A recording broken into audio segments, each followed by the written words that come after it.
విశ్వనాథం మా స్టారు, విశ్వనాథం మా star. So వారు మా స్టారు.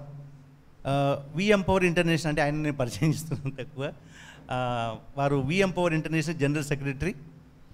వారి వయసు కూడా మనం గెస్ చేయలేం, వదిలేద్దాం ఆ పాయింట్. తర్వాత వారు ఇప్పుడు డాక్టర్ గారిని పరిచయం చేస్తారు. సభకు నమస్కారం అండి.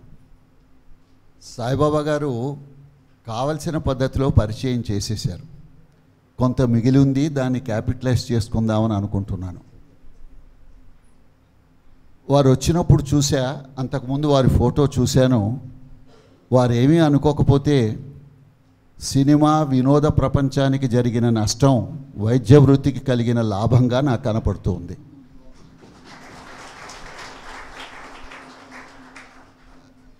నాకెందుకో చిత్రమైన అలవాటు ఒకటి ఉంటుంది. ఒకరిని చూడటంతోనే చాలా దగ్గరగా దరిదాపుగా ఉన్నటువంటి పర్సనాలిటీస్ అన్నీ మనస్సులో మెదులుతాయి. నాకు మొట్టమొదట శుభలేఖ సుధాకర్ గారు, తర్వాత సుమన్ గారు, తర్వాత మనో గారు, ముగ్గురు మెదిలారు. ఎందుకు అంటే నేను సమాధానం చెప్పలేనని మనవి. ఎవరెవరికి కావాల్సిన పద్ధతిలో వారిని ఎన్నుకోవచ్చు. మనకు పాట ఆ మధ్య బాగా పాపులర్ అయిందండి, హృదయం ఎక్కడున్నది. దానికి సంబంధించిన వైద్య నిపుణులు వారు. ఎందుకు చెప్తున్నానంటే, హృదయంలో ప్రేమని నింపుకుని ఆత్మవిశ్వాసంతో కృషి చేస్తున్నటువంటి వ్యక్తి ఆలోచనలకు వృద్ధాప్యం రాదు. అందుకని భగవంతుడు బహుశా వారికి వృద్ధాప్యం రాకుండా అనుగ్రహించాడని చెప్పి నేను అనుకుంటున్నా. లేకపోతే 49 ఏళ్ల వయస్సుకి ఈనాడు జనం ఎలా ఉన్నారో, నడవలేరు, నిల్చోలేరు, నుడవలేరు, మాట్లాడలేరు, కదలికలు ఉండవు, ఓరినాయనో. అందుకని డాక్టర్ గారు, మీ ఆరోగ్యం భగవంతుడు జాగ్రత్తగా చూసుకుంటాడని, ఎందుకంటే మీరు ఇతరుల ఆరోగ్యాన్ని చూసుకునే వైద్య వృత్తిలో ఉన్నారు కాబట్టి అని మనవి చేస్తూ, మన రాజ్భవన్ రోడ్లో ఉన్నటువంటి యశోద హాస్పిటల్స్లో హృదయ సంబంధమైనటువంటి వైద్య విభాగానికి వారు అధిపతిగా ఉన్నారు. నా దగ్గర ఒక 12-13 పేజీల మెడికల్ బయోడేటా ఉంది. అది ఆనెస్ట్గా నాకు అర్థం కాదు కాబట్టి నాకు అర్థమైన పద్ధతిలో నేను చెప్పాల్సింది ఏమిటంటే, అమెరికా లాంటి దేశంలో క్లినికల్ ట్రైనింగ్ పొందిన తర్వాత ఒక 55 పబ్లికేషన్స్, 4 పుస్తకాలు, 30 రీసెర్చ్ ఆర్టికల్స్, 12 ట్రైనింగ్ ప్రోగ్రామ్స్ని డిజైన్ చేసి నిర్వహించటం, దేశ విదేశాలలో లెక్కలేనటువంటి సంఖ్యలో ఓరల్ ప్రజెంటేషన్స్. ఇంత అభివృద్ధి సాధించిన కారణం చేత అనేక గుర్తింపులు, గౌరవాలు, ప్రతిభా పురస్కారాలు మన దేశంలోనూ, అటు అమెరికాలోనూ, ఇటు కొరియాలోనూ అనేక సంస్థలలో వారు జీవిత సభ్యులు. ఇది మామూలు పరిచయం. ఆయన మాట్లాడుతున్నప్పుడు మనకు తెలిసిపోతుంది ఆయన ఎంత ఆత్మీయంగా మనపై ప్రేమతో ఆ హృదయాన్ని ఎలా కాపాడుకోవాలో. అంటే ఇంకొకరికి ఇవ్వొద్దని కాదండి అర్థమైంది అనుకుంటున్నాను. మన హృదయం మన దగ్గరే ఉంటుంది, కానీ దాన్ని కాపాడుకోవటం ఎలా అనేటువంటి విషయం గురించి జాగ్రత్తలు, ఈ అలవాట్లు దాని ఆరోగ్యాన్ని పదిలపరుస్తాయో, ఏ దురలవాట్లు బహుశా దాని ఆరోగ్యాన్ని క్షీణిస్తాయో వారు వివరంగా చెప్తారనుకుంటున్నాను. ఆ కాయ చూస్తూ ఉంటే నాకు ఒక 2 అంశాల మీద దృష్టి నిలిచింది. ఒకటి, వారికి పుస్తక పఠనం హాబీ అట. అంటే ఏ కాస్త తీరిక సమయం ఉన్నా బహుశా పుస్తకాలు చదువుతూ ఉంటారు. అంటే he would ever remain young. చిరంజీవత్వానికి నేను అనుకుంటాను ఒక ముఖ్యమైన లక్షణం. రెండోది, మరి కర్ణాటక శాస్త్రీయ సంగీతంతో సునిశిత పరిచయం. మూడవది, ఆయన డ్రమ్మింగ్ అని అన్నారు. అంటే సార్ డ్రమ్సా అంతేనా? ఈ కర్ణాటక శాస్త్రీయ సంగీతానికి ఆఫ్రికన్ ఆరిజిన్ ఉన్నటువంటి డ్రమ్స్కి లింక్ సార్ దగ్గర ఎక్కడ దొరికిందో తెలియదు, కానీ అది కూడా హృదయపరమైన విషయమే అనుకుంటాను. ఎందుకంటే మంచివన్నీ ఒక చోట వస్తే అదొక తాలింపు, చక్కని గుబాలింపు. సెలవు. Now we both of we empower. We means me and Vishnadhan garu. We present Dr. Pramod ji, sir, please. Thank you very much. నమస్కారం. ముందుగా లయన్ సాయిబాబా గారికి ఈ అవకాశం ఇచ్చినందుకు, అట్లాగే వాళ్ళ సిల్వర్ జూబ్లీ వి ఎంపవర్ ఆర్గనైజేషన్కి నా శుభాకాంక్షలు.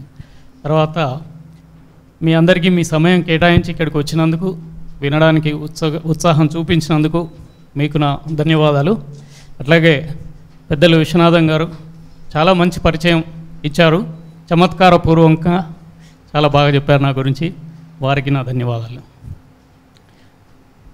ఇక్కడికి అడుగుపెట్టిన వెంటనే ఒక ఆధ్యాత్మిక వాతావరణం, ఒక ఆత్మీయ వాతావరణం కనిపించింది. వచ్చినప్పుడు ఇక్కడ సుమధుర సంగీతం, ఒక విధమైనటువంటి అలౌకిక ఆనందం ఇక్కడ లభిస్తుంది. అది చాలా ముఖ్యం. ఎందుకంటే ఇప్పుడు నేను చెప్పబోయే విషయాలలో చాలా మటుకు దానికి సంబంధించినవి కూడా ఉంటాయి. ఎందుకంటే మనసు ప్రశాంతంగా ఉంటే ఆరోగ్యం బాగుంటుంది. ఆ విషయం కూడా చాలా ప్రధానంగా నేను ఇక్కడ చెప్పబోతున్నాను. అట్లాగే భగవద్గీత కూడా కొన్ని శ్లోకాలు వినిపించారు. అయితే ఎక్కడో చదివాను నేను, భగవద్గీత మొట్టమొదటి సెంటెన్స్లోనే, అంటే మొదటి వాక్యంలోనే భగవద్గీత సారాంశం అంతా ఇమిడి ఉంది అని చదివాను. ధర్మక్షేత్రే కురుక్షేత్రే సమవేతాయుత్సవ, కొంతమంది ఇక్కడ దాన్ని చెప్పారు కూడా. ధర్మక్షేత్రే కురుక్షేత్రే అన్నారు. దాన్ని తిప్పి చెప్పితే క్షేత్రే క్షేత్రే ధర్మం కురు, అంటే ఏ క్షేత్రంలో ఉన్నా ఎక్కడున్నా కూడా ధర్మం చెయ్యి. ధర్మం అంటే ధర్మం చేయడం కాదు, ధర్మాన్ని ఆచరించాలి అనేది. సో ఫస్ట్ సెంటెన్స్లోనే భగవద్గీత సారాంశం అంతా ఉంది.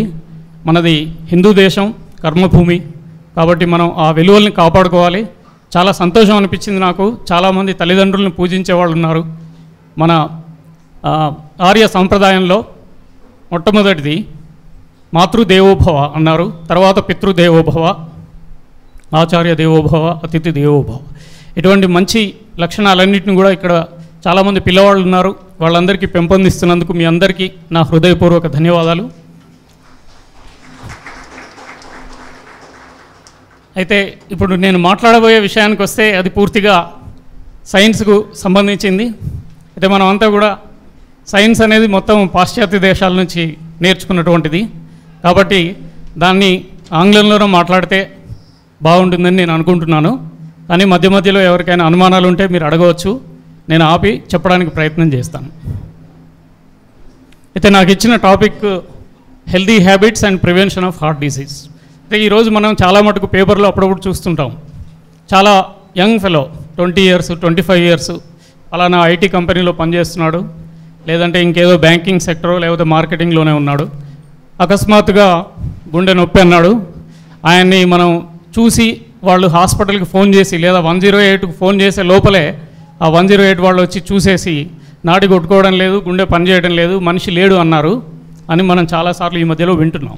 ఇది నిజంగా చాలా బాధాకరమైన విషయం. ఎందుకంటే వాళ్ళు జీవితం ప్రారంభించాల్సిన సమయంలోనే జీవితానికి ఒక చరమగీతం పాడాల్సి రావడం అనేది నిజంగా దురదృష్టకరం. ఇది ఎందుకు జరుగుతుంది అంటే చాలా మటుకు మనం పాశ్చాత్య సాంప్రదాయాల వైపు మనం అడుగు వేస్తున్నాం. సో దానివల్ల ఏంటంటే జీవన శైలిలో చాలా మార్పులు వచ్చాయి. ముఖ్యంగా మేము అనుకోవడం ఏంటంటే సైన్స్ పరంగా ఆలోచిస్తే ఈ జీవన విధానంలో వచ్చిన మార్పుల వల్లనే పాశ్చాత్య దేశాలతోని మనం కనుక పోల్చి చూస్తే భారతదేశంలో ఒక 20 సంవత్సరాల ముందే మనం గుండెపోటుకు గురవుతున్నాం. అంటే ఇప్పుడు అమెరికా కానీ యూరోప్ కానీ తీసుకుంటే 40 ఏళ్లకు వచ్చే హార్ట్ అటాక్స్ ఇప్పుడు మనం 20 సంవత్సరాలకే చూస్తున్నాం. అయితే మీకు అందరికీ తెలుసు మన దగ్గర ఉన్నటువంటి మెడికల్ ఫెసిలిటీస్ కానీ ఇక్కడ ఉన్నటువంటి హాస్పిటల్కు తీసుకెళ్లేటువంటి లాజిస్టిక్స్ కానీ అంత పర్ఫెక్ట్గా లేవు. కాబట్టి ఏంటంటే హార్ట్ అటాక్ వచ్చిన వ్యక్తి వెంటనే హాస్పిటల్కి వెళ్ళడానికి కొన్ని అధ్యయనాలలో మినిమం 5 గంటలు పడుతుంది. సో మామూలుగా వేరే కంట్రీస్లో అయితే ఏంటంటే వాళ్ళు 911 అని ఒక నంబర్ కాల్ చేస్తారు, 5 నిమిషాల్లో అక్కడికి అంబులెన్స్ వస్తుంది, వాళ్ళని దగ్గర ఉన్నటువంటి హాస్పిటల్కి తీసుకెళ్ళడం, ఒక్కొక్కసారి ఎయిర్ లిఫ్ట్ కూడా జరుగుతుంది. కానీ మన దేశంలో అది లేదు. కాబట్టి ఏంటంటే prevention is always better than cure, మనందరికీ తెలుసు. సో ప్రివెంట్ చేయడానికి ఏమేం చేయాలి అనేది అవగాహన మీకు కలిగించడానికే ఈ ప్రయత్నం. సో ఈ టాపిక్లో ముఖ్యంగా హెల్దీ హ్యాబిట్స్ అనేవి ఏంటి అనేది ఇప్పుడు చూద్దాం. సో మీ హ్యాబిట్స్లో ఏవేవి హెల్దీగా ఉన్నాయి చూడండి. మీ ఫేవరెట్ ఫుడ్ ఏంటి? What is your favourite food? Most of the children now they will say pizza or burger, all those stuff which is not at all good. Next, what do you have for breakfast at weekends? This is another question because food is very important cause for all the problems. how often you eat fruits and vegetables, then how many glasses of water you drink daily, how often you wash your hands, what are your physical activities, and then how do you relax. This is also very important. And which snacks you prefer. ఇంకా కొన్ని ఉన్నాయి ఇందులో లేనివి. Let us go through all of them. అయితే heart attack రావడానికి కొన్ని risk factors ఉంటాయి. Risk factors అంటే ఏంటంటే అది ఉన్న వాళ్ళకి కొన్ని సంవత్సరాల్లో అంటే over a period of time heart attack వచ్చే అవకాశం ఉంటుంది. అంటే ఇది వచ్చిన ప్రతి వాళ్ళకి హార్ట్ అటాక్ వస్తుందని కాదు, కానీ ఇది ఒక సబ్స్ట్రేట్ అనమాట. సో ఇందులో కొన్ని మనం మాడిఫై చేసుకోవచ్చు, అంటే మన చేతిలో ఉన్నవి, కొన్ని మన చేతిలో లేనివి. ముందుగా మన చేతిలో లేనివి ఏంటివి? వయస్సు పెరుగుతూనే ఉంటుంది, మనం దాన్ని ఆపలేము. 2 జెండర్ కూడా మనం మార్చలేము. 3 ఫ్యామిలీ హిస్టరీ, అంటే కుటుంబంలో కొంతమందికి ఎవరికైనా పూర్వీకులకు హార్ట్ అటాక్ ఉన్నా అది జన్యుపరంగా తర్వాత జనరేషన్స్కి వచ్చే అవకాశం కూడా ఉంటుంది. దీన్ని మనం మార్చలేము. ప్రస్తుతానికైతే ఫ్యూచర్లో జెనెటిక్ ఇంజనీరింగ్ కూడా వస్తుంది, కానీ ఇంకా దానికి చాలా టైం పట్టచ్చు. జెనెటిక్ ఇంజనీరింగ్ ద్వారా ఇప్పుడిప్పుడే కొన్ని మ్యూటేషన్స్ క్రోమోజోమ్స్లో ఉన్నటువంటి మార్చడం. సడన్ కార్డియాక్ డెత్ అనేది ఒక జబ్బు ఉంటుంది, దాన్ని ప్రివెంట్ చేయడానికి కొంత రీసెర్చ్ అనేది జరుగుతుంది. ఇప్పుడు మన చేతిలో ఉన్నవేంటి? High blood pressure, high blood sugar, high blood cholesterol, smoking, obesity అంటే లావుగా ఉండటం, సెడెంటరీ లైఫ్ స్టైల్ అంటే పనేం చేయకుండా ఖాళీ కూర్చొని ఉండటం, సైకోసోషల్ ఫ్యాక్టర్స్ అంటే మానసిక ఒత్తిడి మొదలైనటువంటి కారణాలు.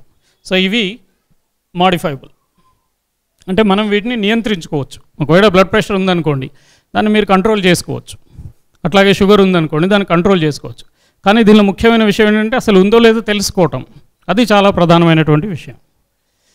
కొంత ఇండియాలో ఉన్నటువంటి డేటా, ఇప్పుడు హార్ట్ అటాక్ అనేది నేను చెప్పినట్టుగా 10%లో ఉంది పబ్లిక్ లోపల, ప్రజల్లో తీసుకుంటే ఇప్పుడు ఇంకా ఎక్కువే ఉండుండొచ్చు.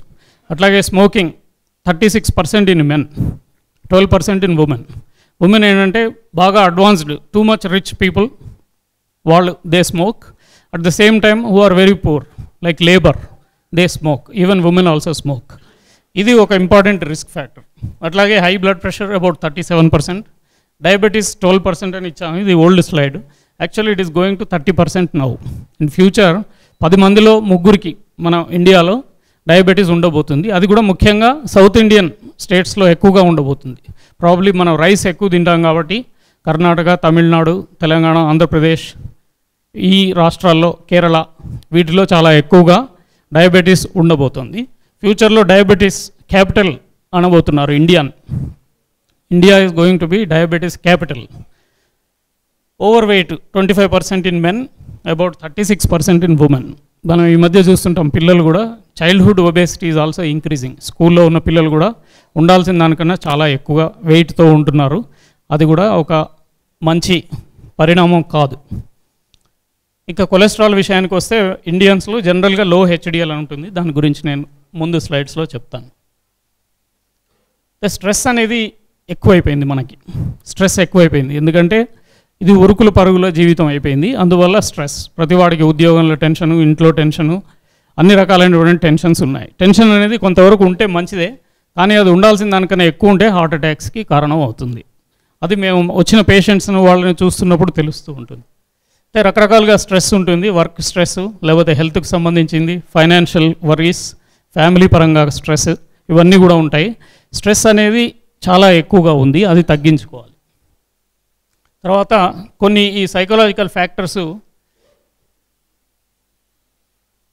కార్డియోవాస్కులర్ డిసీజెస్కి దారితీస్తాయి. అందులో డిప్రెసివ్ సిమ్టమ్స్, అంటే డిప్రెషన్కి లోన్ అవటం, ఏదైనా అనుకున్నది సాధించలేకపోతే డిప్రెషన్కి లోన్ అవటం. అట్లాగే యాంగ్జైటీ ఉండటం, ఏదైనా సాధించాలి అంటే దానికి ఎక్కువగా యాంగ్జైటీకి లోన్ అవటం, అది కూడా ఒక ఇంపార్టెంట్ కాజ్. హోస్టైలిటీ అండ్ యాంగర్, ఇవి ఇట్లాంటివన్నిటి వల్ల. అట్లాగే క్రానిక్ స్ట్రెస్, అంటే లాంగ్ టర్మ్గా ఉండేదాన్ని క్రానిక్ స్ట్రెస్ అంటారు. ఆ క్రానిక్ స్ట్రెస్లో ముఖ్యంగా మ్యారిటల్ ప్రాబ్లమ్స్, సోషల్ ఐసోలేషన్, లో సోషో ఎకనామిక్ స్టేటస్, ఇట్లాంటివన్నిటి వల్ల కూడా స్ట్రెస్ ఉంటుంది. దీనివల్ల హార్ట్ అటాక్స్ అనేది పెరుగుతుంది. అట్లాగే వరీ, డిప్రెషన్ ఉన్న వాళ్ళకి 2 రెట్లు ఎక్కువగా హార్ట్ అటాక్స్ వస్తాయి. యాంగ్జైటీ, తర్వాత ఫోబిక్ డిజార్డర్స్, అంటే ఆందోళన, భయం ఉండటం, వీటి వల్ల కూడా హార్ట్ అటాక్స్ పెరుగుతాయి. సో ఇది తీసేద్దాం. సో ఇదేంటంటే ఈ గ్లాస్ కనుక మనం చూపిస్తే ఇందులో ఆప్టిమిస్ట్, పెసిమిస్ట్ అంటారు, ఆశావాదులు, నిరాశావాదులు. ఆశావాదికి చూపిస్తే ఏమంటాడు, గ్లాసులో సగం నీళ్లు ఉన్నాయి, సగం ఉంటుంది అంటాడు. నిరాశావాది చూస్తే ఏమంటాడు, గ్లాసు సగం ఖాళీగా ఉందంటాడు. సో మనం ఏది కళ్ళ ముందు ఉందో అది చూడట్లేదు, ఏది లేదో అది చూస్తాడు, అది నిరాశావాది. అయితే వీళ్ళలో ఇద్దరిని కూడా డివైడ్ చేసి స్టడీ చేసినప్పుడు పీపుల్ హూ ఆర్ ఆప్టిమిస్టిక్, అంటే హార్ట్ అటాక్తో వచ్చిన పేషెంట్స్లో కొంతమంది ఆప్టిమిస్టిక్గా ఉంటారు. అంటే నాకు బాగానే అవుతుంది, పలానా డాక్టర్ దగ్గరికి వచ్చాము లేదా పలానా హాస్పిటల్కి వచ్చాము, ఇంటి వాళ్ళు నాకు సపోర్ట్గా ఉన్నారు, బాగవుతాను అనుకుంటున్న ఉన్న వాళ్ళు డెఫినెట్గా బాగవుతారు. అదే కొంతమంది అడ్మిట్ అవుతారు, ఎంత బెస్ట్ ట్రీట్మెంట్ చేసినా అంత సీరియస్ జబ్బు లేకపోయినా కూడా వాళ్ళు ఎప్పుడూ బాగవ్వరు, ఎందుకంటే వాళ్ళు పెసిమిస్టిక్గా ఉన్నారు. సో ఇది కూడా చాలా important. Positive outlook about life is very important, especially when they are in hospital. So చాలా స్టడీస్ ఉన్నాయి దీని మీద, జస్ట్ ఒక స్టడీ ఇక్కడ కోట్ చేశాను. ఈ చెస్ట్ పెయిన్ వచ్చే వాళ్ళలో తీసుకుంటే రిస్క్, ఇది number 1 is pessimist, blue colour, and green కలర్లో ఉన్న వాళ్ళు ఆప్టిమిస్ట్. వీళ్ళకి చూడండి డిఫరెన్స్, రిస్క్ రేషియో వీళ్ళకి చాలా తక్కువగా ఉంది, ఆల్మోస్ట్ 30%, వాళ్ళకేమో 100% ఉంది. అట్లాగే హార్ట్ అటాక్ వచ్చే ప్రమాదం సూచిక దీనిలో చూస్తే వీళ్ళకి 1 రేషియోలో ఉంటే ఈ ఆశావాదులకి 0.4 ఉంది. So positive mental health is very very important. Job stress కూడా ఈ మధ్య చాలా ఎక్కువైపోయింది. అఫ్ కోర్స్ డిఫరెంట్ కాజెస్ ఉంటాయి దానికి, జాబ్ స్ట్రెస్కి సాధ్యమైనంత వరకు అది తగ్గించుకోవడం అనేది ఇంపార్టెంట్. సో ఇప్పుడు మైండ్ బాడీ కనెక్షన్ అనేది చాలా ఇంపార్టెంట్. నేను ముందు కూడా చెప్పాను, ప్రశాంతంగా మనసు ఉంటే ఆరోగ్యం బాగుంటుంది. సో దానికి ఏంటంటే మానసిక ప్రశాంతత లోపించిన వాళ్ళకి కార్డియోవాస్కులర్ డిసీజెస్ ఎక్కువగా ఉంటాయి. ఎందుకంటే మేము కామన్గా చూస్తాం, వాళ్ళకి బీపీ పెరిగి ఉంటుంది, హైపర్ టెన్షన్, డయాబెటీస్ ఇవన్నీ వస్తాయి. దానివల్ల హార్ట్లో బ్లాకేజెస్ రావటం, హార్ట్ అటాక్స్ రావటం ఉంటుంది. అట్లాగే ఇండైజెషన్ ప్రాబ్లం, అల్సర్స్ ఇవన్నీ కూడా ఉంటాయి. తర్వాత అబ్జార్ప్షన్ తగ్గిపోతుంది, దానివల్ల కూడా వాళ్ళకి కార్డియాక్ ప్రాబ్లమ్స్ పెరుగుతాయి. తర్వాత బోన్ ప్రాబ్లమ్స్, గ్లూకోజ్ మెటబాలిజంలో చేంజెస్, ఇవన్నీ కూడా స్ట్రెస్ రిలేటెడ్ అనమాట. అయితే స్ట్రెస్ తీసుకోవడం, తగ్గించుకోవడం ఎట్లా, మాడిఫై ద స్ట్రెస్సార్, ఏదైతే స్ట్రెస్సార్ ఉందో దాన్ని గుర్తించి దాన్ని మనం పరివర్తనం చేయాలి. ఆ ప్రయత్నం చేసుకుంటే కొంతవరకు స్ట్రెస్ అనేది తగ్గించుకోవచ్చు. అట్లాగే change your reaction to the stressor. ఒక స్ట్రెస్సార్ ఉందనుకోండి, ఆ బాస్ని చూస్తే రోజు మనకి టెన్షన్ వస్తే దాన్ని మాడిఫై చేసుకోవాలి. Modify your reaction to the stressor. ఇంకోటి change your perception or belief about the stressor. And then practice stress inoculation behaviors. అవి కొన్ని సైకలాజికల్ ఇవి ఉంటాయి, ట్రైనింగ్ సెషన్స్ అవి తీసుకొని స్ట్రెస్ తగ్గించుకోవచ్చు. So most important thing is mental relaxation. I have told you, meditation, breathing exercise, self hypnosis, visualisation, ఇవన్నిటి వల్ల కూడా మెంటల్ స్ట్రెస్ అనేది తగ్గించుకోవచ్చు. అట్లాగే physical relaxation equally important. Stretching, progressive relaxation, yoga and massage, these things are very helpful. అయితే positive family history గురించి నేను చెప్పాను. వంశపారంపర్యంగా ఎవరికైనా పేరెంట్స్లో కనుక 40 years లోపల సడన్ కార్డియాక్ డెత్ జరిగి ఉంటే నెక్స్ట్ వాళ్ళకి వచ్చే అవకాశం 2 నుంచి 10 రెట్లు ఉంటుంది. అయితే దీన్ని మనం మార్చలేము. నేను చెప్పినట్టుగా పాజిటివ్ ఫ్యామిలీ హిస్టరీని మనం చేంజ్ చేయలేము, కానీ అడిషనల్ రిస్క్ ఫ్యాక్టర్స్ ఏమైనా ఉంటే వీళ్ళకి దాన్ని మనం కంట్రోల్ చేయొచ్చు. అంటే పాజిటివ్ ఫ్యామిలీ హిస్టరీ ఉన్న వాళ్ళని ఐడెంటిఫై చేసి వాళ్ళకి బీపీ కానీ షుగర్ కానీ ఉంటే వాటిని కంట్రోల్ చేయడం, లేకపోతే అవి రాకుండా ముందు జాగ్రత్తలు తీసుకోవడం వల్ల మనం ఈ రిస్క్ ఫ్యాక్టర్స్ని తగ్గించవచ్చు. సో ఇప్పుడు ప్రాపర్గా రిస్క్ ఫ్యాక్టర్స్కి వెళ్తే ఫస్ట్ది బ్లడ్ ప్రెషర్. సో మనందరికీ బ్లడ్ ప్రెషర్ అవసరం, ఎందుకంటే హార్ట్ నుంచి రక్తం అన్ని పార్ట్స్కి వెళ్ళాలంటే కొంత ప్రెషర్ అవసరం. సో హార్ట్ అనేది రక్తాన్ని తీసుకుంటుంది, అట్లాగే బాడీకి పంప్ చేస్తుంది. అది నార్మల్ ప్రెషర్ వచ్చి 140/90 ఉండాలి. సో అంతకన్నా ఎక్కువ ఉంటే hyper tension are high blood pressure అని అంటాం. సో ఇది అర్బన్ పీపుల్కి చాలా ఎక్కువగా ఉంటుంది. దీనివల్ల ఏంటంటే హార్ట్ అటాక్స్ రావటం, పారాలిటిక్ స్ట్రోక్ రావటం, అట్లాగే కిడ్నీ ప్రాబ్లమ్స్ రావటం, పెరిఫెరల్ వాస్కులర్ డిసీజ్ అంటే కాళ్ళల్లో ఉన్న నరాలు బ్లాక్ అయిపోయి నడుస్తున్నప్పుడు నొప్పి వచ్చి ఆగిపోవటం, ఇట్లాంటి లక్షణాలు, పుండ్లు రావటం, మానకుండా ఉండేటివి కాళ్ళలో, ఇవన్నీ కూడా హై బ్లడ్ ప్రెషర్ చాలా కాలం ఉంటే కనుక వచ్చేటువంటి దుష్పరిణామాలు. నెక్స్ట్ది డయాబెటీస్. డయాబెటీస్ అంటే high sugar. So blood pressure ఎట్లాగైతే మనకు అవసరం, షుగర్ కూడా అవసరం. ఎందుకంటే మనం బాడీ యాక్టివిటీస్ జరగాలంటే ఎనర్జీ కావాలి. Energy source is glucose. So ఆ గ్లూకోజ్ రక్తంలో ఉంటుంది. అది ఫాస్టింగ్ స్టేట్లో 126 అబోవ్ ఉంటే డయాబెటీస్ అని అర్థం. అది there is American diabetic association and WHO, world health organisation వాళ్ళు ఇచ్చినటువంటి నిర్వచనం. 126 కన్నా ఫాస్టింగ్ షుగర్ ఎక్కువగా ఉంటే డయాబెటీస్ ఉన్నట్టు. అదే ఏదైనా టిఫిన్ కానీ భోజనం కానీ చేసిన తర్వాత 2 అవర్స్కి మళ్ళీ ఒక శాంపుల్ తీస్తాము, అది పోస్ట్ ప్రాండియల్ అంటారు. అది మోర్ దెన్ 160 ఉంటే అది కూడా డయాబెటీసే. థర్డ్ థింగ్ ఏంటంటే ఎనీ టైం 2 గంటలు కాకుండా ఎప్పుడైనా కూడా షుగర్ మోర్ దెన్ 200 ఉంటే అది కూడా డయాబెటీస్ అనే డయాగ్నోసిస్. ఇంకొకటి కూడా ఉంది, లాస్ట్ 3 monthsలో మన షుగర్ ఎట్లా ఉందో చూసుకోవడానికి HbA1c అని ఒక లేటెస్ట్ టెస్ట్ ఉంది, అది కూడా బ్లడ్ టెస్టే. అది ఏ టైంలో అయినా చేయొచ్చు. అది అబోవ్ 7 ఉంటే అది కూడా డయాబెటీస్. సో డయాబెటీస్ అని ఐడెంటిఫై చేయడానికి 4 క్రైటీరియా. ఒకటి fasting more than 126, 2 post prandial more than 160, any time sugar more than 200, any time A1c more than 7. So ఇవి కనుక ఉంటే డయాబెటీస్ ఉన్నట్టు అర్థం. సో ప్రతి వాళ్ళు కూడా అబోవ్ 20 or 25 years షుగర్ చేసుకుంటే ఉందా లేదా అనేది మనకు తెలుస్తుంది. సో షుగర్ ఉన్న ప్రతి పేషెంట్కి ట్యాబ్లెట్స్ కానీ ఇన్సులిన్ కానీ అవసరం ఉండదు. సో ముందుగా మనం డైట్ కంట్రోల్ చేయటం, ఒబేసిటీ ఉంటే తగ్గించుకోవడం, దాని ద్వారా కొంతవరకు తగ్గించవచ్చు. జనరల్గా డయాబెటీస్ అనేది వెంటనే దాని ఎఫెక్ట్స్ చూపించదు, ఒకవేళ బాగా హై ఉంటే తప్ప. ఒక 10 సంవత్సరాల తర్వాత డయాబెటీస్ ఎఫెక్ట్ అనేది బ్రెయిన్ పైన, తర్వాత హార్ట్ పైన, కిడ్నీస్ పైన, తర్వాత పెరిఫెరల్ వాస్కులర్ వెసల్స్ పైన దాని ప్రభావం అనేది చూపిస్తుంది. సో మామూలుగా ఏమంటారంటే డయాబెటీస్ ఉన్న పేషెంట్ హార్ట్ అటాక్ వచ్చిన పేషెంట్కి సమానం అని మేము అంటాం. అంటే ఈ రిస్క్ అనేది ఎంత డయాబెటీస్తో ఉంటుందంటే it is a silent killer. So పేషెంట్కి అసలు తెలియదు కూడా చాలామందికి. దానిలో సిమ్టమ్స్ కూడా ఎక్కువగా ఉండవు. డయాబెటీస్లో ఏం సిమ్టమ్స్ ఉంటాయి, కొంతమందికి ఎక్కువగా దప్పిక వేయటం, నైట్ టైం ఎక్కువగా యూరినేషన్ కోసం లేవాల్సి రావటం, ఆకలి ఎక్కువగా ఉండటం, ఈ 3 లక్షణాలు డయాబెటీస్ పేషెంట్స్లో ఉంటాయి. సో ఎవరికైనా ఇట్లాంటి సిమ్టమ్స్ ఉన్నప్పుడు వెంటనే ఒక షుగర్ టెస్ట్ చేయించుకోవడం అనేది చాలా ఇంపార్టెంట్. దాని ద్వారా దాని జబ్బును నిర్ధారించుకోవచ్చు. కొలెస్ట్రాల్ అనేది నెక్స్ట్ది. కొలెస్ట్రాల్ అంటే రక్తంలో ఉన్నటువంటి కొవ్వు శాతం. అందరికీ కొలెస్ట్రాల్ కూడా రక్తంలో ఉంటుంది. అయితే కొలెస్ట్రాల్లో అనేక రకాలు ఉంటాయి.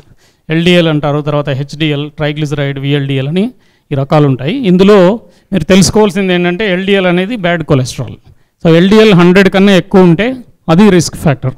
అయితే ఇందాక షుగర్కి చెప్పినట్టుగానే కొలెస్ట్రాల్ కూడా కొన్ని లిమిట్స్ ఉన్నాయి. కొలెస్ట్రాల్ అందరికీ ఉంటుంది, కానీ ఒక లిమిట్ దాటిన తర్వాత దానివల్ల మనకి ప్రాబ్లం అనేది వస్తుంది. So it can be normal for some people, కానీ దానివల్ల ఎఫెక్ట్ మాత్రం బాడీ పైన వస్తుంది. అది ఎట్లాగంటే total cholesterol less than 200, LDL less than 100, HDL more than 40, VLDL less than 30. అయితే ఇందాక మన సాయిబాబా మిత్రులు గారు చెప్పారు చాలామందికి అపోహలు అనేకంగా ఉన్నాయని. ఇప్పుడు మీరు ఎప్పుడైనా లిపిడ్ ప్రొఫైల్ ఎవరిదైనా చుట్టాలు కానీ ఎవరిదైనా చేసి ఉంటే అందులో చూడండి, పేషెంట్ వాల్యూ అనే ఒక కాలం ఉంటుంది, పక్కన నార్మల్ రేంజ్ అని ఒకటి ఉంటుంది. ఆ నార్మల్ రేంజ్లో ఏమేస్తారు, టోటల్ కొలెస్ట్రాల్ 150 నుంచి 350 అంటారు కొన్ని ల్యాబ్స్లో. సో కొంతమంది పేషెంట్స్ ఏంటంటే వాళ్ళు చూసి నాది నార్మలే ఉంది కదండి 350 వరకు ఇచ్చారు, మీరు మందులు ఎందుకు రాస్తున్నారని అడుగుతారు. అయితే నేను ఇంతకుముందు చెప్పినట్టు లెవెల్ 200 దాటిన తర్వాత రిస్క్ అనేది పెరుగుతుంది. It can be normal. కొంతమంది ఎక్కువ డైట్ తీసుకునే వాళ్ళకి లేదా జెనెటిక్గా కొలెస్ట్రాల్ ఎక్కువగా ఉండొచ్చు, కానీ ఈ కట్ ఆఫ్స్ అనేటివి చాలా ఇంపార్టెంట్. ఇది ముఖ్యమైనటువంటి విషయం. లో HDL అనేది కూడా ఒక రిస్క్ ఫ్యాక్టర్, దీన్ని స్కిప్ చేయొచ్చు, ఇది కూడా స్కిప్ చేయొచ్చు. Over weight next. Over weight అనేది ఇప్పుడు చాలా ఇంపార్టెంట్ రిస్క్ ఫ్యాక్టర్. నేను చెప్పినట్టుగా ఒబేసిటీకి ఎట్లా మనకు తెలియడం సింపుల్గా, మీ హైట్ ఇన్ సెంటీమీటర్స్ -100, నేను 165 సెంటీమీటర్లు నా హైటు. సో నా బాడీ వెయిట్ ఎంత ఉండాలి, ఐడియల్ 165 - 100. సో 65 కిలోస్ ఉండాలి నేను. ఒక 3-4 కిలోలు మనం అటు ఇటు చేసినా కూడా మ్యాక్సిమం 68 or 70 వరకు ఉండాలి. అంతకన్నా ఎక్కువ ఉండి నేను 80 కిలోస్ ఉన్నా అంటే నేను ఓవర్ వెయిట్, నేను 70 ఉన్నా కూడా ఓవర్ వెయిట్ కిందకే లెక్క. సో ఇది సింపుల్ క్యాలిక్యులేషన్, ఎవరైనా ఇంట్లోనే చూసుకోవచ్చు.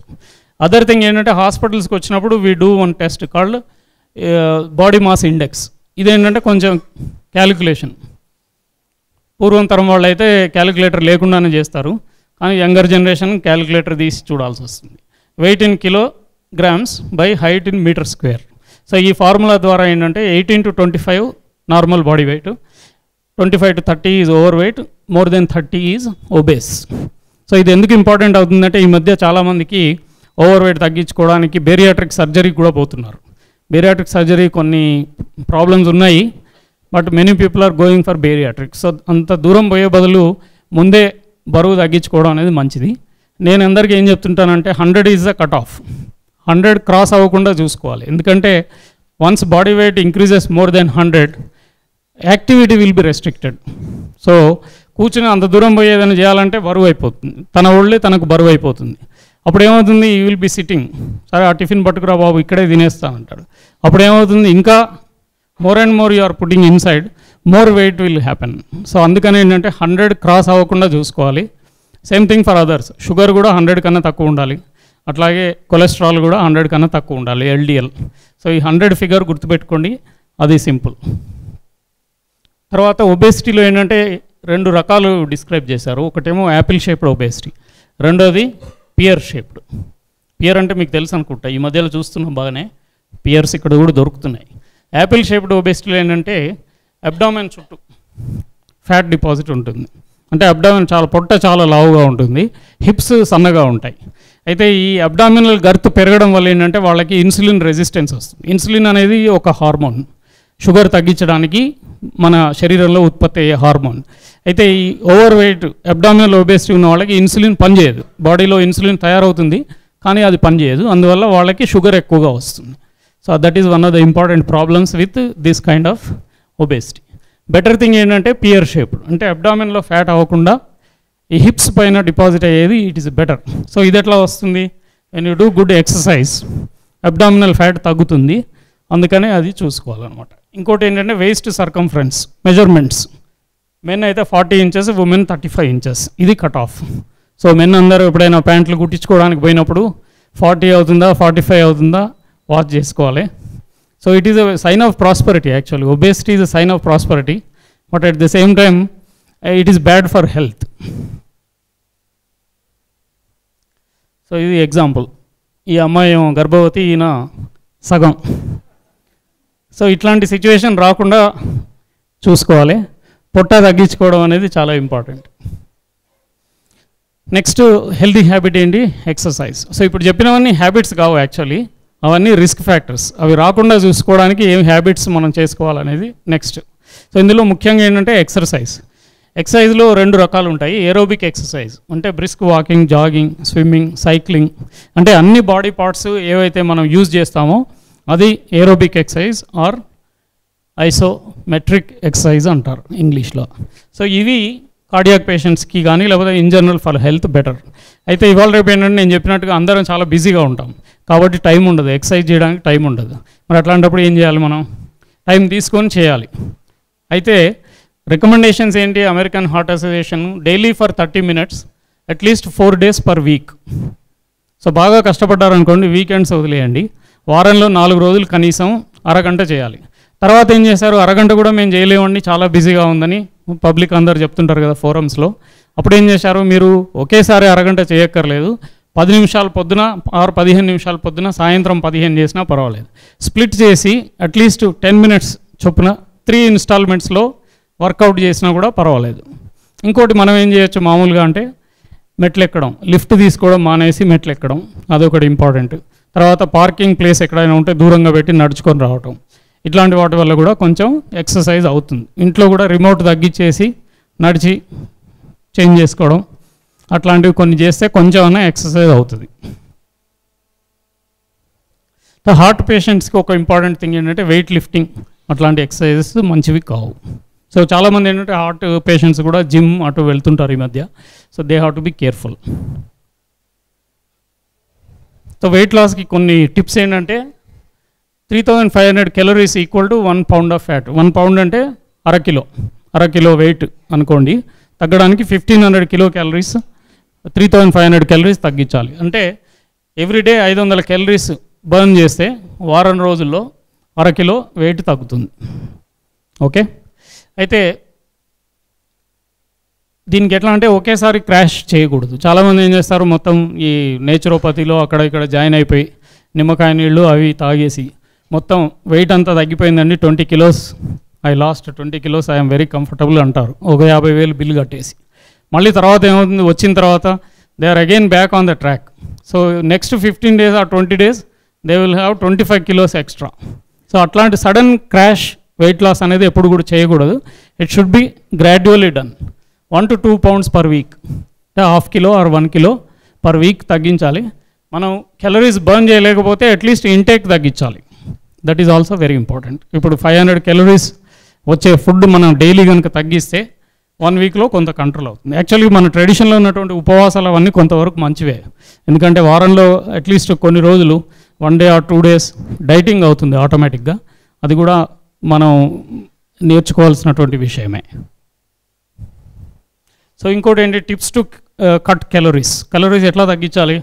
చూస్ లో క్యాలరీ ఫుడ్స్. ఇప్పుడు ఏదైనా మనం డిన్నర్కో అక్కడ పోయినప్పుడు హై క్యాలరీ ఉండేటివి స్వీట్స్ లేకపోతే బాగా ఫ్రైడ్ ఐటమ్స్ కాకుండా బాయిల్డ్ ఫుడ్ ప్రిఫర్ చేయాలి. That is one thing. And high calorie foods తగ్గించాలి. పూర్తిగా మానేయడం కష్టం, జిహ్వ చాపల్యం ఉంటుంది కాబట్టి. అప్పుడు ఏం చేయాలంటే కొంచెం హై క్యాలరీ ఫుడ్స్ తగ్గించాలి. సర్వ్ స్మాలర్ పోర్షన్స్, కొంచెం స్మాల్ క్వాంటిటీస్ వేసుకోవడం అనేది ఒకటి. And never show affection by over feeding. So Indian ట్రెడిషన్లో ఏంటంటే మనం అఫెక్షన్ చూపించడానికి ఎక్కువగా భోజనం పెట్టడం కానీ ఏదైనా చేస్తుంటాము, అది మనకు తరతరాలుగా వచ్చింది కాబట్టి. అయితే దానివల్ల ఏంటంటే ఇప్పుడు కరెంట్ జనరేషన్లో ఓవర్ వెయిట్ ఇట్లాంటి ప్రాబ్లమ్స్ అన్నీ వస్తున్నాయి కాబట్టి ఫోర్స్ చేయడం అనేది తగ్గించాలి.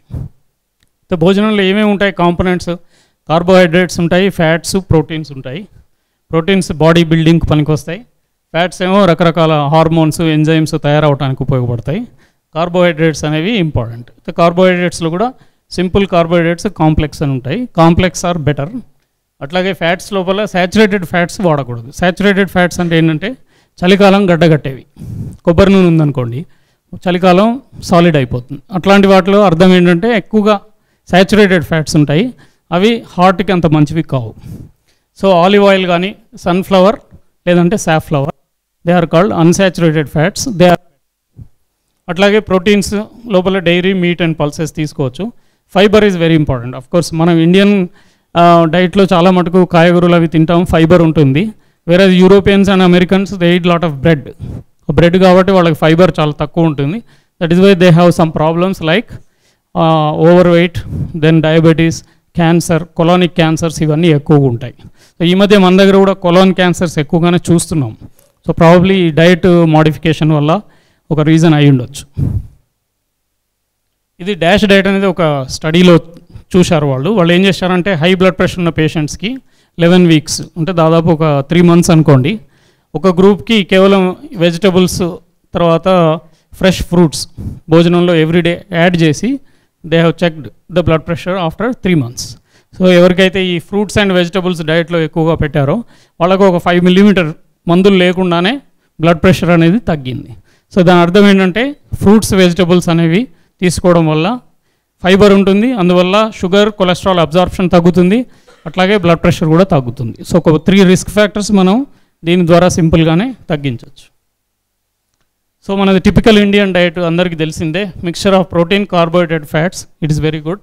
Avoid ghee, butter, cheese, egg yolk, mutton, fried items, sweets, ice creams in extra క్వాంటిటీలో ఇవి అవాయిడ్ చేయాలి. Learn to allow food exchanges and balancing. So ఎప్పుడైనా మనం డిన్నర్కి పోయినప్పుడు హై క్యాలరీ ఫుడ్స్ తగ్గించేసి కొంచెం బ్యాలెన్స్ చేసుకోవాలి. ఒకవేళ కనుక తింటే నెక్స్ట్ డే కొంచెం ఎక్సర్సైజ్ ఎక్కువగా చేయటం అనేది ఉపయుక్తం. ఇది ఆఫ్ కోర్స్ ఇందాక చెప్పినటువంటిదే ఫ్యాట్స్ గురించి. సో ఇప్పుడు కొన్ని దురలవాట్లు వస్తున్నాయి. ఒకటి cigarette smoking. So 1 to 5 cigarettes per day కనుక తీసుకుంటే వాళ్ళకి హార్ట్ అటాక్ రిస్క్ 40% పెరుగుతుంది. ఉన్న అలవాట్ల దరిద్రపు అలవాటు అంటే స్మోకింగే నా అభిప్రాయంలో. ఎందుకంటే హార్ట్ అటాక్ మా దగ్గర చాలామంది అడ్మిట్ అవుతారు, యంగ్ పీపుల్ 20-25 ఇయర్స్. వాళ్ళకి కొలెస్ట్రాల్ లేదు, బీపీ లేదు, షుగర్ లేదు, టెన్షన్ లేదు, కానీ హార్ట్ అటాక్ వచ్చింది. ఎందుకు? స్మోకింగ్ ఒకటే వాళ్ళకి కారణం. సో స్మోకింగ్ అనేది చాలా dangerous. Over a period of time చాలామందికి క్యాన్సర్స్ కూడా వస్తాయి. కాబట్టి స్మోకింగ్ అనేది తప్పకుండా అవాయిడ్ చేయాలి. Smoking effects heart, lungs, cancers, so many bad things will happen with smoking. అయితే చాలామంది ఏంటంటే అడ్మిట్ అయినప్పుడే వాళ్ళకి మేము కౌన్సిలింగ్ చేస్తాం. ఇప్పుడు ఈ ఇందాక చెప్పిన ఎగ్జాంపుల్ ప్రకారం యంగ్ ఫెలో ఉన్నాడు అనుకోండి, అడ్మిట్ అయినప్పుడు వాళ్ళకి చెప్తాం, నీకు హార్ట్ అటాక్ ఎందుకు వచ్చింది అనుకుంటున్నావు అంటే వాళ్ళే చెప్తారు, స్మోకింగ్ వల్లే వచ్చింది సార్. మరి మళ్ళీ మానేస్తున్నావా లేదా అంటే మానేస్తానని చెప్తారు. చాలామంది మానేస్తారు కూడా, ఎందుకంటే రోజు మేము రౌండ్స్కి వెళ్తాం. హార్ట్ అటాక్ వచ్చిన పేషెంట్ అట్లీస్ట్ 3 రోజులు ఉంటాడు మాతోటి. ఆ రోజు చెప్పి వాళ్ళకి అది మానేయడం అనేది జరుగుతుంది. అయితే స్మోకింగ్ మానేయడం అనేది కూడా చాలా కష్టం. ఎందుకంటే కొంతమందికి చిన్నప్పటి నుంచి అలవాటు ఉంటుంది. వాళ్ళు అలవాటు బ్రేక్ చేయలేరు. సో అందుకని ఏంటంటే పేషెంట్ డిటర్మినేషన్ చాలా ఇంపార్టెంట్. పేషెంట్ ముందు అనుకుంటే కనుక తప్పకుండా మానేయగలడు, లేకపోతే స్మోకింగ్ మానేయడం అనేది చాలా కష్టం. So patient has to make a decision. అయితే వాళ్ళకి అడ్వైజ్ ఏమి ఇస్తామంటే కొనుక్కోవడం కానీ జేబులో పెట్టుకోవడం కానీ మానేయాలి. ఎందుకంటే అవైలబిలిటీ ఉంటే it is easy to smoke. అందువల్ల ఇప్పుడు వాడు స్టూడెంట్స్ ఉన్నారనుకోండి, జేబులో ఉంటే వాడు వెంటనే సిగరెట్ కాల్చగలడు. ఇప్పుడు లేదంటే మళ్ళీ అక్కడ కొట్టు వరకు వెళ్ళి కొనుక్కోవాలి, మళ్ళీ వెనక్కి రావాలంటే కష్టం, సరేలే గంట తర్వాత పోదాం అనుకుంటారు. సో అందువల్ల కొంచెం అట్లీస్ట్ హ్యాబిట్ పోయే అలవాటు ఉంటుంది. కౌన్సిలింగ్ ఉంది, తర్వాత డ్రగ్స్ కొన్ని వచ్చాయి కానీ అవి సక్సెస్ఫుల్ కాలేదు. కాబట్టి స్మోకింగ్ క్విట్ చేయాలంటే పేషెంట్ డిసిషను, దాని తర్వాత ఈ చిన్న చిన్న ట్రిక్సే ఉపయోగపడతాయి. నెక్స్ట్ ఇది alcohol. నౌడేస్ alcohol also very common. అయితే ఎవరైతే ఆల్కహాల్ తీసుకొని వాళ్ళు ఉంటారో వాళ్ళు హార్ట్కి బెనిఫిట్ అని మాత్రం తీసుకోవద్దు. ఆల్కహాల్ ఎక్సెస్ వల్ల కూడా చాలా డేంజర్స్ ఉంటాయి. ఆల్కహాల్ ఎక్సెస్ అయినప్పుడు ఏమవుతుందంటే వాళ్ళకి ప్రాబ్లమ్స్ వస్తాయి, హార్ట్ అటాక్ రిస్క్ అనేది పెరుగుతుంది. ఎందుకంటే వాళ్ళకి కొన్ని మైక్రోన్యూట్రియంట్స్ డెఫిషియన్సీ ఉంటాయి. అట్లాగే గుండె కండరం, ఆల్కహాల్ డైరెక్ట్లీ టాక్సిక్, అది పాయిజనస్. అందువల్ల గుండె కండరం డ్యామేజ్ అయిపోయి వాళ్ళకి ఎన్లార్జ్మెంట్ ఆఫ్ హార్ట్ వస్తుంది. దానివల్ల ఆయాసం రావటం, కాళ్ళ వాపులు రావటం అట్లాంటి కొన్ని చూస్తుంటాం అన్నమాట. అందువల్ల ఆల్కహాల్ అనేది not at all advisable. So కొంతమంది పేషెంట్స్ ఇట్లా కూడా ఉంటారు. ఒక ఆయనకు చెప్పాము, ఓన్లీ 1 గ్లాస్ తాగు బాబు, నువ్వు పర్వాలేదు అని చెప్తే ఆయన ఈ పద్ధతి పెట్టుకున్నాడు అనమాట.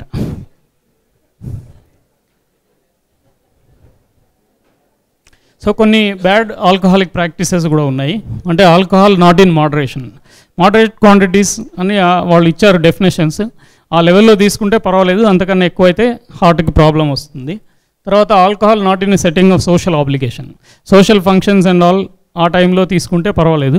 కానీ ఒక్కళ్ళే కూర్చొని ఇంట్లో తాగడం స్టార్ట్ చేస్తే వాళ్ళకి ప్రాబ్లం అవుతుంది. ఎందుకంటే ఆల్కహాల్కి టాలరెన్స్ ఉంటుంది. సో ముందు తాగినప్పుడు ఒక పెగ్తో స్టార్ట్ అవుతుంది, తర్వాత ఆ ఎఫెక్ట్ రావడానికి ఒక పెగ్ సరిపోదు అనమాట. స్లోలీ వాళ్ళు ఏం చేస్తారంటే అడిక్ట్ అయిపోతారు. ఒక పెగ్ నుంచి 2 పెగ్స్, 3 పెగ్స్, 4 అట్లాగా కంప్లీట్గా అడిక్షన్ వస్తుంది. అందువల్ల ఈ అలవాటు మనం ముందే తుంచేయడం అనేది మంచిది. తర్వాత alcohol intake by individuals engaged in jobs requiring attention and skills. Drivers, ముఖ్యంగా హై ఎక్విప్మెంట్ దగ్గర పనిచేసే వాళ్ళు ఆల్కహాల్ తీసుకోకూడదు. సో ఈ మధ్య పేపర్లో వచ్చింది యాక్చువల్లీ, పైలట్స్, ఏరోప్లేన్ ఫ్లైట్ చేసే pilots, they are found drunk sometimes. It is very very risky, not only to them but also for all the safety of the passengers. So అట్లాంటి వాటిని కొంచెం మనం జాగ్రత్తగా స్క్రూటినీ చేసి చూడాల్సి వస్తుంది. సో హెవీ డ్రింకింగ్ వల్ల బ్లడ్ ప్రెషర్ కూడా చాలా ఎక్కువ అవుతుంది. చాలామందికి ఈ విషయం కూడా తెలియదు. బ్లడ్ ప్రెషర్ పేషెంట్స్కి 2-3 మందులు పెట్టాల్సి వస్తుంది. కొన్నిసార్లు వాళ్ళు ఏంటంటే they continue to drink alcohol. ఒకవేళ డాక్టర్ కనుక ఈ విషయం పసిగట్టకపోతే బ్లడ్ ప్రెషర్ అట్లాగే హై ఉండిపోతుంది అనమాట. సో అందువల్ల ఆల్కహాల్ అనేది తగ్గించాలి. ఇంతగా చెప్పినట్టుగా డ్యామేజెస్ ద హార్ట్ అదొకటి, లివర్, బ్రెయిన్ క్యాన్సర్స్ రావటం and social problems, violence, accidents ఇవన్నీ కూడా ఆల్కహాల్ వల్ల వస్తాయి. ఇంకొకటి ఏంటంటే బ్యాడ్ ఆల్కహాలిక్ ప్రాక్టీస్, చాలామంది బాగా తాగేసిన తర్వాత వాళ్ళు భోజనం ఏం తీసుకోరు. సో దానివల్ల ఏముందంటే మైక్రోన్యూట్రియంట్స్, తర్వాత పోషక పదార్థాలన్నీ మిస్ అయిపోతాయి. దానివల్ల హార్ట్ ఎన్లార్జ్మెంట్ రావడం, అట్లాగే కండరాలు దెబ్బతినటం. వాళ్ళని చూస్తే మనం గుర్తుపట్టచ్చు క్రానిక్ ఆల్కహాలిక్స్. ఫ్యాట్ ఏమి ఉండదు బాడీ లోపల, ఓన్లీ మజిల్స్ కూడా పూర్తిగా వేస్టింగ్ అయిపోయి మనం ఈజీగా వాళ్ళని చూసి గుర్తుపట్టచ్చు అనమాట. సో అట్లా ఎవరైనా కనిపిస్తే అడగకండి మీరు క్రానిక్ ఆల్కహాలిక్ డాక్టర్ ప్రమోద్ చెప్పాడని చెప్పి. ఇప్పుడు అసలు హార్ట్ గురించి పిల్లలు వాళ్ళు ఉన్నారు, సైన్స్ ఒక 5 minutes ఐ థింక్. సో ఇప్పుడు ఇది రక్తం సరఫరా ఎట్లా జరుగుతుంది బాడీ అంటే, ఇది సెంట్రల్ స్టేషన్ అనుకోండి హార్ట్. ఇక్కడ నుంచి ఇవన్నీ లైన్స్, ట్రైన్ లైన్స్ లాగా. సో ఎర్రగా కనిపించేటివన్నీ ధమనులు అంటారు, ఆర్టరీస్. సో ఇవి బాడీ మొత్తానికి రక్తాన్ని సరఫరా చేస్తాయి. అయితే హార్ట్ మజిల్ కూడా రక్తం అవసరం, దానికి కూడా గ్లూకోజు, ఫ్యాట్స్ అవసరము. అవి ఈ 3 ధమనులు ఉంటాయి, కరోనరీ ధమనులు అంటారు. వీటి ద్వారా హార్ట్ కండరానికి కూడా రక్తం సరఫరా అవుతుంది. అయితే వయసు పెరిగిన కొద్దీ ఈ హార్ట్కి సప్లై చేసే వెజల్స్ లోపల బ్లాకేజ్ ఏర్పడుతుంది. ఆ బ్లాకేజ్ వల్ల ఏముందంటే చెస్ట్ పెయిన్ అనేది వస్తుంది. సో ఇది యూజువల్గా ఎల్డర్లీ పీపుల్, క్రానిక్ బ్లాక్స్ ఉన్నప్పుడు, నడిచినప్పుడు గుండె బరువు ఎక్కడం, అడుగు ముందుకేస్తే ఇంకా ఎక్కువ అవడం జరుగుతుంది. అది ఇక్కడే సెంటర్లో వస్తుంది. అంతేకాకుండా లెఫ్ట్ హ్యాండ్కి వస్తుంది కామన్గా. కొన్నిసార్లు ఇటు స్టమక్ కానీ లేకపోతే జాస్, దవడల వైపు, వెన్నుకి, లేదంటే కుడి చేతికి స్ప్రెడ్ అవ్వచ్చు. సో ఇది నడిచినప్పుడు వస్తుంది. దానివల్ల రేడియేషన్ కూడా వస్తుంది. అది హార్ట్కి సంబంధించిన ప్రధానమైనటువంటి లక్షణం. సో ఈ లక్షణం ఉంటే డాక్టర్ దగ్గరికి వెళ్ళాల్సి వస్తుంది. సో కొన్నిసార్లు వేరే నొప్పులు కూడా హార్ట్ పెయిన్స్ లాగానే ఉంటాయి. ఉదాహరణకి స్పాండిలైటిస్ అంటే ఏజ్ పెరిగినప్పుడు మెడ ఎముకలు అరుగుతాయి, ఆ నొప్పి కూడా హార్ట్ దగ్గరే వస్తుంది. అట్లాగే గ్యాస్ట్రోఇసోఫేజియల్ రిఫ్లక్స్ ఎసిడిటీ, ఒక్కొక్కసారి అది కూడా హార్ట్ పెయిన్ లాగానే ఉంటుంది. Gall bladder, especially in women gall bladder ఉంటుంది, అది కూడా హార్ట్ పెయిన్ లాగానే ఉంటుంది. లంగ్స్కి సంబంధించినవి, తర్వాత మజిల్కి సంబంధించిన పెయిన్స్ కూడా ఒక్కొక్కసారి. అంటే చెస్ట్లో వచ్చిన ప్రతిదీ హార్ట్ పెయిన్ కాదు, అది ఇంపార్టెంట్. అయితే అది హార్ట్దా కాదో తెలుసుకోవాలంటే దగ్గర ఉన్నటువంటి డాక్టర్ని చూడడం అనేది మంచిది. సో ఇప్పుడు బ్లాకేజెస్ ఉన్నాయా లేవా తెలియాలంటే కొన్ని పరీక్షలు చేయాల్సి ఉంటుంది. అందులో ఈసీజీ ఒకటి సింపుల్ టెస్ట్, తర్వాత ఎకో టెస్ట్ అని ఒకటి, ట్రెడ్మిల్ టెస్ట్, ఈ 3 పరీక్షలు చేయించుకోవాల్సి ఉంటుంది. తర్వాత కరోనరీ యాంజియోగ్రామ్ అని ఉంటుంది, ఇది ఆపరేషన్ థియేటర్లో చేసేటువంటిది. అందులో ఒకవేళ ఇట్లాగే రక్తం సరఫరాలో ఏదైనా బ్లాక్ ఏర్పడితే అది స్టెంట్ అనే చిన్న స్ప్రింగ్ లాగా ఉంటుంది. దాన్ని మనం రక్తనాళాల ద్వారా లోపల ప్రవేశపెట్టి ఎక్కడైతే బ్లాక్ ఉందో దాన్ని క్లియర్ చేయడం అనేది జరుగుతుంది. సో దానివల్ల ఏంటంటే ఇప్పుడు ఈ పైపు క్లియర్ అయిపోతుంది. ఇప్పుడు ఇది ఉదాహరణకి హార్ట్ అటాక్ వచ్చిన పేషెంట్ది. సో ఇక్కడ రక్తం గడ్డగట్టింది అనమాట. యాక్చువల్లీ ఇట్లా ఉండాలి రక్తం నాళం, ఇక్కడ బ్లాక్ అయిపోయింది, చూస్తున్నారు కదా, ఇక్కడి వరకే రక్తం వస్తుంది. సో ఈ ఏరియాలో అంతా రక్తం సరఫరా అవ్వట్లేదు, అందువల్ల సడన్గా తీవ్రమైనటువంటి నొప్పి వస్తుంది ఈ పేషెంట్కి, చెమటలతో తడిసిపోయి ఉంటారనమాట. సో ఎవరికైనా కూడా చెస్ట్ పెయిన్ వచ్చి బాగా తడిసిపోయినట్టుగా చెమటలు కనుక వస్తే అది హార్ట్ అటాక్ అనే అనుకోవాలి. అది చాలా ఇంపార్టెంట్ సిమ్టమ్. వెంటనే వాళ్ళని దగ్గర ఉన్నటువంటి హాస్పిటల్కి తీసుకుపోవడం అనేది అవసరం. లేకపోతే 50% డెత్ ఉంటుంది వాళ్ళకి, హార్ట్ అటాక్ వచ్చిన వాళ్ళు ఇట్లాంటి పేషెంట్కి. సో ఇప్పుడు దీనికి ఏం చేస్తామంటే మేము ఇంటర్వెన్షన్ టెక్నిక్ ద్వారా రక్తనాళాల్లోంచే చిన్న ట్యూబ్ పంపించి ఎక్కడైతే బ్లాక్ అయిందో క్లాట్ దాన్ని తీసేస్తాం అందులోంచి. సో ఇది బయటికి తీసేసినటువంటి క్లాట్ అనమాట. సో ఆ క్లాట్ తీసేసిన తర్వాత రక్తం సరఫరా నార్మల్గా వచ్చేస్తుంది. అంటే ఇప్పుడు ఉదాహరణకి కిచెన్లో ఏదైనా బ్లాక్ అయిపోయింది అనుకోండి, మీరు ఏం చేస్తారు, దాన్ని ఏదో పెట్టి కిందికి తోసేస్తే అక్కడున్న బ్లాక్ వెళ్ళిపోతుంది, డ్రైనేజ్ క్లియర్ అయిపోతుంది. సో ఎగ్జాంపుల్ ఇక్కడ కూడా అంతే, ఇక్కడ బ్లాక్ అయిపోయింది, దీన్ని మనం కిందికి తోసేయాలన్నమాట. తోసేసినప్పుడు ప్రాబ్లం ఉంటుంది, అందుకని బయటికి వెనక్కి లాగేసాం. అది ఇప్పుడు ఉన్నటువంటి ట్రీట్మెంట్ టెక్నిక్. ఇది చాలా ఇంపార్టెంట్. ఇది ఎంత తొందరగా చేస్తే పేషెంట్కి అంత మంచిది. అదర్వైజ్ ఏముందంటే హార్ట్ కండరం దెబ్బతింటుంది, వాళ్ళకి తర్వాత మనం ఇది చేసినా కూడా ఉపయోగం ఉండదు. సో దీనికి కట్ ఆఫ్ వచ్చేసి 12 hours, 12 గంటల లోపల చేయాలి. అంటే నొప్పి స్టార్ట్ అయిన 12 గంటల లోపల ఈ ట్రీట్మెంట్ జరిగితే మంచిది. అప్పుడప్పుడు 24 hours వరకు కూడా మేము ఎక్స్టెండ్ చేసి చూస్తాం. బట్ బియాండ్ 24 hours ఇది చేసినా కూడా అంత ఉపయోగం ఉండదు. అందువల్ల హార్ట్ అటాక్ వచ్చినప్పుడు వెంటనే డాక్టర్ దగ్గరికి పోవడం ముఖ్యం. తర్వాత ఇంకొక టెక్నిక్ ఏంటంటే సిటీ కరోనరీ యాంజియో.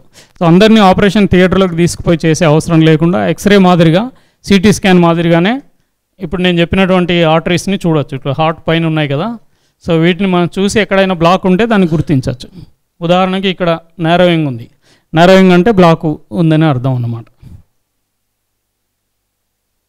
సో ఇప్పుడు ఇవన్నీ తెలుసుకున్న తర్వాత మనం ఏం చేయాలి, what is your health status, especially people who are above 30 or 35 at least, వాళ్ళకి బీపీ ఉందా, షుగర్ ఉందా, కొలెస్ట్రాల్ ఉందా, ముఖ్యంగా ఈ 3 ఓవర్ వెయిట్ ఉన్నారా, ఇవన్నీ తెలుసుకోవాలి.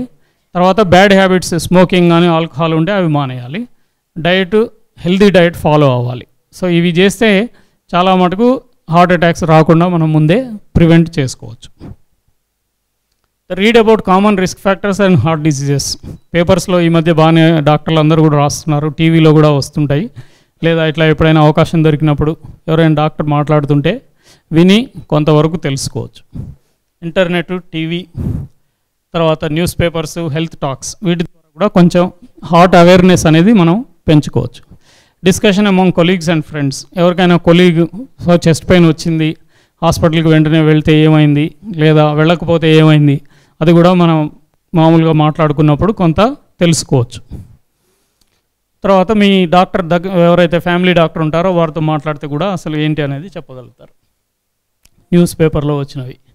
సో ఇప్పుడు ఏం చేయాలి, మీరు screen for your risk factors. ఇక్కడ ఉన్న వాళ్ళందరికీ ఏంటంటే నా విన్నపం, మీకు ఈ రిస్క్ ఫ్యాక్టర్స్లో ఏమైనా ఉన్నాయా లేవో తెలుసుకోండి, అది చాలా ఇంపార్టెంట్. చాలాసార్లు ఏంటంటే హాస్పిటల్ కూడా పోవక్కర్లేదు, క్యాంప్స్ కూడా అవుతుంటాయి కమ్యూనిటీస్లో, అపార్ట్మెంట్స్లో కానీ, లేకపోతే ఇట్లా టెంపుల్స్లో కానీ, లయన్స్ క్లబ్ కానీ, లేకపోతే రోటరీ ఇట్లాంటి ఆర్గనైజేషన్స్ ద్వారా క్యాంప్స్ అవుతాయి. ఫాస్టింగ్ షుగర్ కానీ, ఈసీజీ అవన్నీ కూడా చేస్తారు. సో అట్లాంటి అవకాశం ఏమైనా ఉంటే తప్పకుండా అది ఉపయోగించుకోండి, చెక్ చేసుకోండి. ఈసీజీ ఒకటి వాళ్ళు చాలా మటుకు చేస్తారు. తర్వాత ఈ కొన్ని స్టెప్స్ తీసుకోవాలి, డైటరీ చేంజెస్. ఇప్పుడు ఇందాక నేను డిస్కస్ చేసినట్టు ఎక్కువగా బాయిల్డ్ వెజిటబుల్స్, ఫ్రూట్స్ డైట్లో ఇన్కార్పొరేట్ చేయడం, రైస్ క్వాంటిటీ కొంచెం తగ్గించడం మంచిది, ఆయిలీ ఫుడ్స్ తగ్గించడం, అట్లాంటివి కొన్ని చేయాలి. ఎక్సర్సైజ్ స్టార్ట్ చేయాలి, స్మోకింగ్ అలవాటు ఉంటే దాన్ని మానేయండి. దాని తర్వాత ఆల్కహాల్ మోడరేషన్లో తీసుకోవడం అనేది, దెన్ ఫిజిషియన్ అడ్వైస్ తీసుకోవడం, అది కూడా చాలా ఇంపార్టెంట్. ఎల్డర్లీ పీపుల్ అయితే స్మాల్ డోస్ ఆఫ్ యాస్ప్రిన్ వేసుకోవడంలో నష్టం లేదు. తర్వాత ఆల్రెడీ ఎవరికైనా హార్ట్ అటాక్ అనుకుంటే ఫిజిషియన్ అడిగి ఇవి long term requirements, heart attack వచ్చిన వాళ్ళు లైఫ్ లాంగ్ మెడిసిన్స్ వాడాల్సి ఉంటుంది. ఇప్పుడు మామూలు వేరే జ్వరమో లేకపోతే తలనొప్పి అయితే ఏంటంటే డాక్టర్ దగ్గరికి వెళ్తే మందులు రాసిస్తారు, 3 రోజులు 5 రోజులు వాడిన తర్వాత తగ్గిపోతుంది, ఇంకా మందులు వాడక్కర్లేదు. బట్ కార్డియాక్ పేషెంట్స్కి బీపీ ట్యాబ్లెట్లు కానీ, కొలెస్ట్రాల్ కానీ, షుగర్ కానీ అవి time to time dose adjust చేసి లైఫ్ లాంగ్ వాడాల్సి ఉంటుంది. సో అది చాలా ముఖ్యమైనటువంటి విషయం. హార్ట్ అటాక్ ఆల్రెడీ వచ్చి ఉంటే కనుక diet, exercise, medication advice follow అవ్వాలి. And periodic checkup important. Once in 6 months or once in a year డాక్టర్ని కన్సల్ట్ చేస్తే అసలు ఏముంది స్టేటస్ అనేది చెప్తారు. సో అది లాస్ట్ స్లైడ్.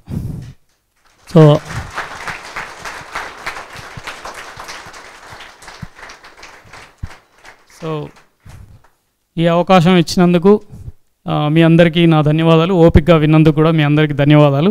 నేను చెప్పింది వంట పట్టించుకుంటారని ఆశిస్తున్నాను. Thank you.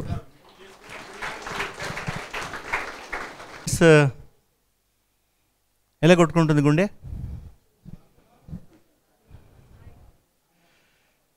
How many doctors are there here in this auditorium other than Dr. Endamuri garu? At least those first year, second year, third year, fourth year. Medical students, raise. Le male. She is the daughter of Manchikand Dhananjay garu sir, meer unchandi. So she is in 4th year, madam. Yeah, please sit. Now there are 2 doctors on the dais. One is Endamuri Veernath garu and another doctor is Pramod Kumar garu. One is by profession doctor and another is the doctorate. I now request Endamuri Veernath garu to come on to dais.